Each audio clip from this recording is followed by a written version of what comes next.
either put a ball or pretend to put a ball under one of the cups, but the ball would appear where it was least likely. Once again, if I place the ball over here and I move this, moving these cups, you might think the ball was here, but it jumps to over here. One last time. This is why people have been known to lose houses and even clothing playing this little game. One last time, if I place the ball here and move that to here, the ball now jumps as well. Now, a conjurer would do this in a slightly different fashion. The conjurer would take the object, put it in his hand, make it vanish using a magic wand. Conjurers also cheat. They use many of these. Actually, the game was traditionally played with 3 cups and 3 balls. I'm going to show you an actual sequence of events from a 17th century bestseller called Hocus Pocus Jr.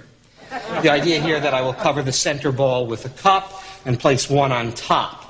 Then I'll actually cover this and try to make the ball penetrate solid through solid, joining its mate below.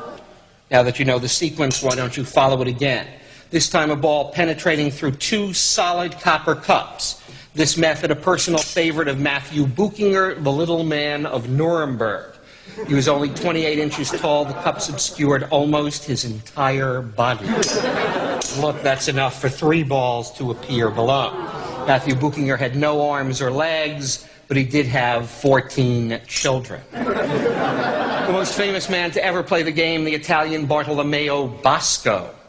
Bosco appeared in the beginning of the 19th century. He cut an unusual figure on stage. He wore a black satin waistcoat, black velvet trousers. He made sure his sleeves were carefully rolled up. He took out his magic wand and polished the tip. A wand which he said was made of a strange amalgam of metals known only to himself and Erasmus of Rotterdam. Above his table was a brass bell. He hit the bell and said the words, "Spiritae mihi in infernali obedite, infernal spirits obey my command." Bosco's sequence with the cups and the balls.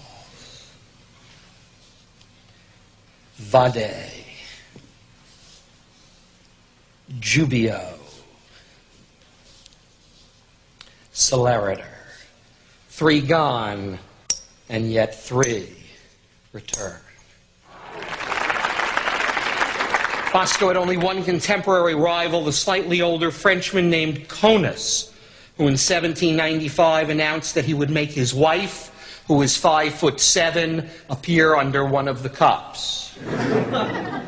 Practice though I have been unable even to get married. Wouldn't even touch these with his hand. Actually, he said the only reason a magician used 3 was to confuse you. So he took 1 ball and placed that aside in his pocket. He took the 2nd ball and also placed that away. It still left 1 ball over here, but it didn't explain how this ball came back. Conus explained it. He said the magician did a feint. He only pretended to take the ball.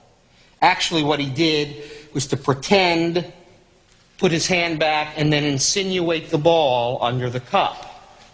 Conus said, "I do no such thing. When I place the ball in my pocket, it really stays there." How could it come back, and indeed where?